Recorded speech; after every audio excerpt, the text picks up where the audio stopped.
너무 선글라스가 선글라스는 너무 왜 끼신 거예요, 갑자기? 눈이 아파서. 아, 제가 이쪽으로 가도 돼요? 안 돼, 안 돼. 그래요? 또 이쪽이 이쁘게. 아니, 왼쪽이 잘 나와가지고.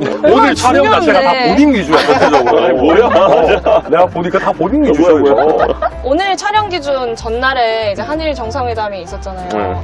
두 분은 어떻게 보셨는지 좀 궁금하거든요. 이제 다시 한번 이제 자유무역보다는 약탈적 무역에 가까운 형태로 이게 재편될 것 같은데, 그럼 이제 일본과의 관계를 이렇게 설정했을 때 대일 무역이나 이런 거에 있어가지고 어떤 혜택을 볼 수 있을지가 명확해야 되는데, 지금 우리나라 환율 문제나 이런 금리 문제 때문에 지금 무역 적자 50조 가까이 났는데, 지금까지 올해 들어서만 굉장히 심각한 수치거든요, 보면은. 근데 얼마나 여기에 대해서 정부가 대비하고 있고 국민들에게 현실적인 설명을 내려놓을 수 있는지가 중요한데, 그 부분이 다 생략되고 뭐 맨날 보면 끝나고 나면 뭐 먹었다부터 시작해서 이런 거 뭐 마셨다 이런 것만 남으니까 국민들이 좀 두려워하고 당황해하는 게 있는 것 같아요. 그동안의 1년은 좀 어떻게 보셨는지, 남은 4년의 과제는 또 뭐가 있을까요? 그냥 이게 뭐 지지율표 보면 성적표가 그냥 나오는 거고, 결국에는 대선 때 찍어준 사람 중에서 그럼 누가 이탈했느냐, 그건 명확하게 학생층과 일부 화이트 칼라층 그리고 블루 칼라는 다 이탈하고, 그래가지고 이제 남은 거는 무직 은퇴층과 가정주부인데, 근데 무직 은퇴층과 가정주부를 비하하자는 것이 아니라 그 층은 경제 활동을 안 하는 네. 나이대의 사람들인데, 이 사람들을 가지고 정책을 논한다?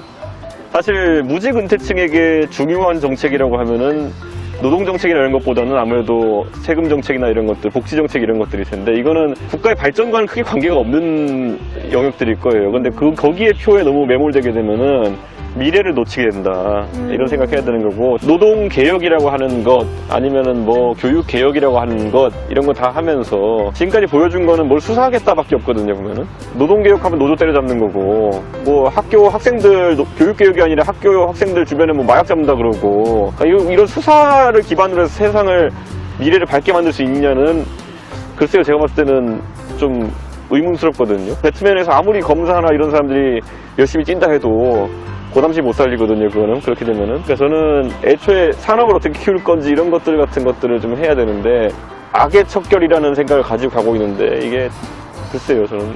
대선 때 그 앙금이 남아있는 걸까요? 아니면. 앙금이고 뭐고 본인이 잘 되기 위해서 해야 되는 선택이 따로 있고, 그게 국가가 잘 되기 위해서 해야 되는 선택이 따로 있고, 그런 건데, 이제 여기서 뭐냐면, 이제 보수 진영에서 갈수록 이제 축소되어 가면서 내부에서 이제 다른 말이 안 나오게 하기 위해서 자꾸 외부의 적을 크게 만들어야 되는 게 있거든요. 계속 뭔가 거창한 이제 적을 만들어내야 되는 거죠, 보면은.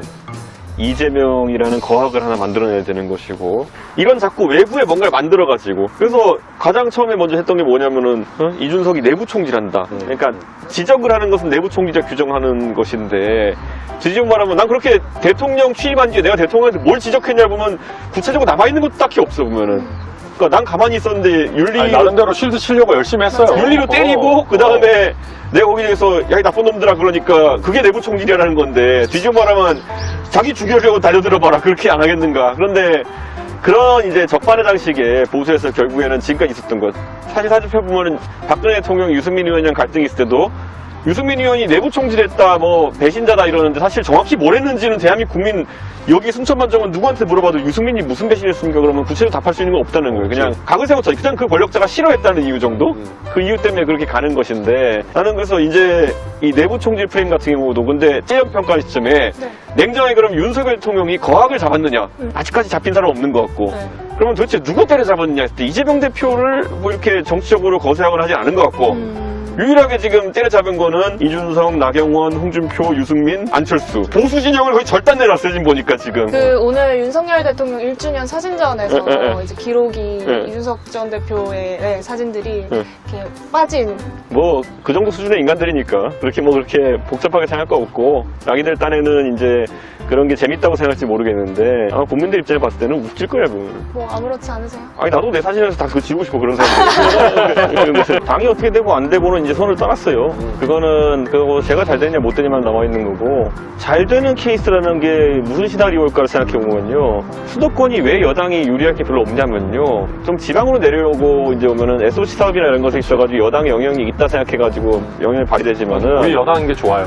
노원구에는 도로가 더 없어요. 노을 철도가 딱히 더 없어요. 그렇게 되면은 SOC 사업을 이제 국비로 지원받아가지고 진행하거나 이럴 일이 없기 때문에, 사실 서울이나 수도권 같은 경우는 냉정하게 정치적인 면으로 평가를 받는 건데 이렇게 되면 또 착각하는 게 뭐냐면은 가을쯤 되기 시작하면은 아 역시 우리가 코어 지지층을 잡지 못해서 이러는 거야 이러면서 더 이상한 거 한다고요. 이제 자기네 머리 한개 속에 있는 거 사정정국 만들기 예? 아니면 뭐 갑자기 북한 북풍 뭐 하나 생각해내기 이런 거 이제 할 거란 말이에요. 그리고 다시 한번 유튜버들의 결속을 이끌어내가지고 MBC와 이런 적들과 막강히 싸워낼 수 있는 유튜버 군단을 만들어야겠다. 이거 어디서 많이 듣던 거인 게 옛날에 황교안 대표 시절에 많이 나왔던 전략들이거든요. 할 일 없으면 다 그런 거 하는 거예요. 네, 그러니까 그러면 꼭 옆에 옛날에 보면 무슨 막 의원들 중에 보면은 뭐 자기가 100만 사이버 정사에 앙성해오겠다는 사람이 생기고 그러면은 가서 박수치고 역시구밖에 없다 이러고 의총 꼴이 그래요 나중에 가면은. 근데 그래놓고도 그 사람들 영남이니까 당선되고 수도권은 작살나는 분위기가 날 텐데 뭐 어디가 잘못됐는지도 모를 거예요 지금. 막 냉정하게 보수가 수도권에서 이길 가능성은 그냥 전무하다. 많은 사람들이 생각하는 뭐 민주당의 분열 같은 거 자기들 이길 것 같으면 분열을 왜 해요? 자기들 질 것 같으면 분열하겠지. 질 것 같이 만들어야 돼. 네, 이길 것 같으면 분열을 왜 합니까 그거는. 네, 가만히 있으면 이기는데. 그리고 이제 지금 와서 뭐 선거제를 바꾸는 것도 이제 얘기 나오고 하는데 이제 곤란한 지점 빠질 겁니다. 선거제를 바꾸면 영남을 잃고 안 바꾸면은 200석을 내주고 뭐 이런 상황까지 갈 수도 있거든요. 그래서 뭐 지금 머리 터질 겁니다 아마. 하라는 대로 아무것도 안 해가지고 자기들끼리 말아먹는 건데 저한테 뭐라고 할 게 있겠어요. 그러면 후한무치한 인간들이고 그렇게 후한무치할 수도 있죠. 지금까지 그래왔던 것처럼. 네, 그런데 국민들은 그렇게 볼 이유가 없죠.